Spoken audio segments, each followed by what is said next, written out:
جاتے تھے مجھے گھبراہٹ ہونے لگ جاتی، لیکن اس کے خاطر میں یہ سب کر رہی تھی۔ ایک بار میرے نمبر پر امجد کی کال آ رہی تھی۔ جب میں کراچی آئی تھی امجد کی کال آج پہلی بار آئی تھی۔ میں نے فوراً فون اٹھا لیا، مجھے لگا شاید مجھے یاد کر رہا ہوگا، اس لیے اس نے فون کیا ہوگا، لیکن وہ کہنے لگا تم جو کھیل میرے ساتھ کھیل رہی ہو اچھا نہیں کر رہی ہو، میری ماں مجھے تمہاری وجہ سے جائیداد سے بے دخل کر رہی ہیں، میں تمہیں چھوڑ نہیں، پتہ نہیں تم جیسی مردانہ لڑکی نے میری ماں پر کیا جادو کر دیا کہ ایسے سارے جہاں کی خوبیاں بس تمہارے اندر ہی نظر آتی ہیں۔ اگر تمہیں میرے ساتھ رہنا ہے تو اپنا علاج کروا کر تمہیں بس 15 دن دے رہا ہوں، ورنہ طلاق دے دوں گا، میری ماں مجھ سے اس کے بعد گھر سے بے دخل کر دے گی، لیکن تمہیں بھی برباد کر دوں گا۔ یہ کہہ کر اس نے فون بند کر دیا، اور یہ سن کر میں رونے لگی۔ بار بار امجد کو کہہ رہی تھی میرے ساتھ یہ مت کریں۔ جیسے ہی فون بند کر کے پلٹی تو میرے پیچھے ہاتھ باندھے علی کھڑا تھا۔ اسے دیکھ کر میں نے جلدی سے اپنے آنسو صاف کیے تھے۔ کہنے لگا تمہارے شوہر کا فون تھا؟ میں نے کہا ہاں ہاں۔ کہنے لگا کیا کہہ رہا تھا اور رو کیوں رہی ہو؟ وہ اس وقت کافی سیریس انداز میں مجھ سے پوچھ رہا تھا۔ میں نے کہا تم سے مطلب تم کیوں ہر وقت میرے سر پر سوار رہتے ہو اور بنا بتائے میرے کمرے میں دندناتے چلے آتے ہو؟ تم ہوتے کون ہو میرے کمرے میں اس طرح میری بنا اجازت کے آنے والے؟ جاؤ نکلو یہاں سے۔ میں اسے کچھ بھی نہیں بتانا چاہتی تھی، اس لیے میں نے اسے بڑی کھری کھری سنا دی تھی۔ میرا غصہ دیکھ کر وہ مجھے کہنے لگا تم چھپا نہیں سکتی مجھ سے کوئی بھی بات، مجھے اندازہ ہے کہ تمہارے شوہر کا رویہ تمہارے ساتھ ٹھیک نہیں ہے۔ میں نے کہا یہ ہم میاں بیوی کے آپس کا معاملہ ہے، تم ہوتے کون ہو میرے بیچ میں بولنے والے؟ خدا کے لیے مجھے اکیلا چھوڑ دو، جاؤ یہاں سے۔ میں نے اسے دھکا دیتے ہوئے کمرے سے نکال دیا اور وہ کمرے کا دروازہ بند کر لیا۔ سامنے رکھی اپنی میڈیسن دیکھ کر مجھے امجد کی بات یاد آنے لگی۔ میں نے 2 ٹیبلٹ نکالی اور ایک ساتھ کھا لی، کیونکہ میں چاہتی تھی کہ میرے اس مسئلے کا حل جلد از جلد ہو جائے تاکہ میرا گھر ٹوٹنے سے بچ جائے۔ لیکن وہ دوا کھاتے ہی مجھ پر ایک قدر گھبراہٹ سوار ہوئی کہ میری حالت بگڑنے لگی۔ میری ماں میری حالت دیکھ کر پریشان ہو گئی۔ میرے پاپا گھر پر نہیں ہوتے تھے، باقی سب اپنے اپنے گھر کے ہی تھے، اس لیے میری ماں نے علی کو ہی بلایا تھا اور اسی کے ساتھ لے کر مجھے اسپتال لے گئی۔ 3 دن تک میں جو کھاتی تھی مجھ سے ڈائجسٹ نہیں ہو رہا تھا۔ لیڈی ڈاکٹر نے جب میری حالت دیکھی تو کہنے لگی یہ دوا بہت تیز ہے اور اس کے سائیڈ ایفیکٹ بھی بہت زیادہ ہیں، یہ میڈیسن آپ کے گردے بھی فیل کر سکتی ہے، ایسی دوا اور ایسی جعلی ڈاکٹر کے پاس جا کر اپنی زندگی برباد نہ کریں۔ اور پھر وہ میڈیسن کے استعمال کی وجہ پوچھنے لگی تو میں نے روتے ہوئے اسے ساری بات بتا دی۔ میری بات سن کر وہ کہنے لگی یہ سب خدا کے ہاتھ میں ہوتا ہے کہ وہ انسان کو کیسا جسم دیتا ہے، لیکن انسان کے ہاتھ میں کچھ نہیں ہوتا۔ اکثر لڑکیوں کو یہ مسئلہ ہوتا ہے، لیکن جن عورتوں کی عزت کو کوئی احساس نہیں ہوتا وہ ان سے ایسی باتیں کرتے ہیں، وقت کے ساتھ ساتھ یہ مسئلہ خود ہی دور ہو جاتا ہے۔ اگر تمہارا شوہر تمہارے ساتھ ہوتا تو تمہارے ساتھ میاں بیوی والا رشتہ بنتا اور تم اپنے کھانے پینے کا بھی دھیان رکھتی اور تمہارا جسم خود بخود بڑھنے لگتا، اور ویسے بھی اتنی بری نہیں لگتی۔ یقیناً آپ کا شوہر دماغی مریض ہے یا پھر بہت گھٹیا سوچ کا مالک ہے۔ میری ماں بھی وہی موجود تھی، یہ باتیں سن کر ماتھے پر بل ڈالے سر جھکائے بیٹھی تھی۔ گھر آتے ہی علی نے میری ماں کو میری میڈیسن کس طرح استعمال کرنی ہے یہ سمجھایا اور واپس چلا گیا۔ میری ماں مجھے کہنے لگی مجھے پہلے کیوں نہیں بتایا؟ میں رونے لگی۔ میں نے کہا ماں آپ کو پریشان نہیں کرنا چاہتی تھی، آپ ہمیشہ مجھے دیکھتی تھی کہ تمہیں گھر بسانے کا ڈھنگ نہیں آتا، لیکن سچ کہتی ہوں کہ ماں اپنے آپ کو امجد کے خاطر بدل کر رکھ دیا، سارے کام سیکھ لیے۔ اب بے شک میری ساس سے پوچھ لے، لیکن پھر بھی وہ مجھ سے کہتا ہے کہ مجھ سے گھن آتی ہے، میری سنگت سے اس کا جی خراب ہونے لگتا ہے۔ یہ باتیں عورت کی روح تک کو گھائل کر کے رکھ دیتی ہیں، لیکن میں نے یہ سب سن کر یہی چاہا کہ امجد کے دل میں میری جگہ بن جائے، مجھے طلاق نہ دے۔ میں نے طلاق کے نام کا داغ لگانا نہیں چاہتی تھی۔ میں یہ سب کہتے ہوئے روئے جا رہی تھی، میری ماں کے آنکھوں میں بھی آنسو آ رہے تھے۔ اگلے دن میری ماں نے میری ساس سے بات کی اور خود پریشان تھی، کہہ رہی تھی مجھے معاف کر دو، میری وجہ سے ملائکہ کی زندگی خراب ہوئی۔ امجد کی پہلی بیوی کے مرنے کے بعد امجد نے کوٹے پر جانا شروع کر دیا اور میرا بیٹا ایک طوائف کی محبت میں گرفتار ہو چکا تھا، اس کے ساتھ ناجائز رشتہ بنا لیا تھا۔ میں نے اس سے اپنی قسم دے کر ملائکہ سے شادی کروا دی، لیکن اس بازاری عورت کی عادت پڑ چکی تھی، اس لیے گھر کی شریف لڑکی میں جب ویسی ادائیں نظر نہیں آئی تو اس نے ملائکہ میں عیب نکالنا شروع کر دی۔ میری ساس میرے پاس آئی اور خود مجھے امجد سے طلاق دلوا دی، کہنے لگی وہ میری بیٹی کے قابل ہی نہیں تھا، لیکن مرد ذات سے میرا یقین اٹھ گیا تھا۔ ابھی طلاق ہوئے 4 ہی مہینے ہوئے تھے، علی کی ماں علی کا رشتہ میرے لیے لے کر آئی، لیکن میں نے صاف انکار کر دیا تھا۔ ایک مرد سے بڑی گہری چوٹ کھائی تھی، اس لیے کسی دوسرے پر اعتبار نہیں کر سکتی تھی۔ ماں نے مجھے بہت سمجھانے کی کوشش کی کہ علی ایسا نہیں، لیکن میں نے کہا کہ مجھے شادی نہیں کرنی۔ وہ لوگ مایوس ہو کر واپس جا چکے تھے۔ کچھ دن بعد میں صحن میں بیٹھی تھی کہ جب ایک بال صحن میں آ کر گری۔ باہر لڑکوں کا شور ہونے لگا، دروازے پر دستک ہوئی تو میں نے بال اٹھا لی اور دروازہ کھول کر اپنی بال والا ہاتھ باہر نکالا تھا۔ مجھے لگا کہ بال لینے کے لیے دروازہ بجایا گیا تھا، لیکن کسی نے بال کی بجائے میرا ہاتھ پکڑا تھا۔ بال میرے ہاتھ سے چھوٹ گئی تھی اور میں نے دروازہ کھول کر دیکھا تو سامنے علی کھڑا تھا۔ میرا ہاتھ اس نے پکڑ رکھا تھا اور شاید گھر کے اندر آنا چاہتا تھا، لیکن میں نے دروازہ پورا نہیں کھولا۔ میں نے کہا علی میرا ہاتھ چھوڑ دو۔ وہ کہنے لگا انکار کیوں کیا تم نے؟ میں نے کہا میری زندگی ہے، میری مرضی۔ وہ دروازے کو دھکیل کر اندر آ گیا اور کہنے لگا برائی کیا ہے مجھ میں؟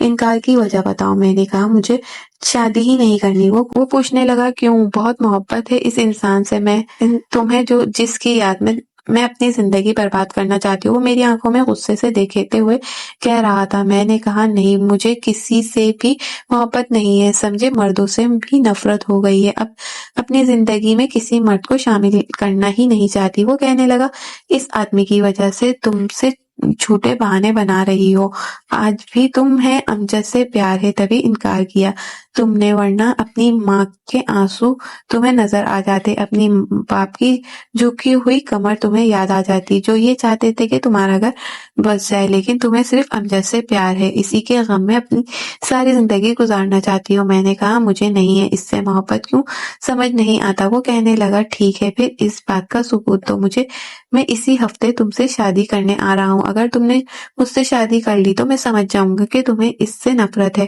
اپنے لیے نہ صحیح اپنے بوڑھے ماں باپ کی خوشی کے لیے تمہیں مجھ سے شادی کر لینی چاہیے۔ یہ کہہ کر وہ چلا گیا۔ میں نے اپنے ماں باپ کے بارے میں سوچا ہی نہیں تھا، جو میرے غم کی وجہ سے بے بس ہونے لگے تھے۔ میں اس کی بات پر کوئی اعتراض نہیں کیا تھا، جب چپ چاپ میں نے علی سے شادی کر لی تھی، لیکن جب علی کمرے میں آیا تو مجھے عجیب سا ڈر محسوس ہونے لگا کہ کہیں وہ میری انہی لفظوں سے انسلٹ نہ کرے جیسے امجد نے کی تھی۔ جیسے ہی وہ میرے پاس آ کر بیٹھا میں رونے لگی۔ وہ کہنے لگا ہر آدمی اتنا گرا ہوا نہیں ہوتا، بچپن سے تم مجھے جانتی ہو، کیا میں تمہیں ایسا لگتا ہوں کہ تمہاری ان کمیوں کو تمہیں بتاؤں گا جس سے تمہارا کوئی بس نہیں؟ میں حیران تھی کہ اسے سب کیسے پتا ہے، ہر بار کی طرح میرے دل میں اور میرے دماغ میں آنے والا ہر سوال کو وہ کیسے جان جاتا ہے۔ اور وہ میرا ہاتھ تھام کر کہنے لگا لیڈی ڈاکٹر کی ساری باتیں میں سن چکا تھا، اور وہ بھی جو تم نے لیڈی ڈاکٹر کو بتایا تھا، تمہاری ماں اور باپ سے یہ کہہ چکا تھا کہ ایسے نیچ گھٹیا سے ملائکہ کو طلاق دلوا دے، میں اسے اپنانا چاہتا ہوں، اس لیے بھول جاؤ وہ سب کچھ جو ہو چکا ہے، بس یہی یاد رکھو کہ میں تم سے علی بچپن سے محبت کرتا ہے۔ جن دنوں تمہاری شادی امجد سے ہوئی تھی میں دوسرے شہر میں تھا، مجھے اس بات کی خبر بعد میں ہوئی، ورنہ کبھی تمہاری شادی وہاں ہونے ہی نہیں دیتا۔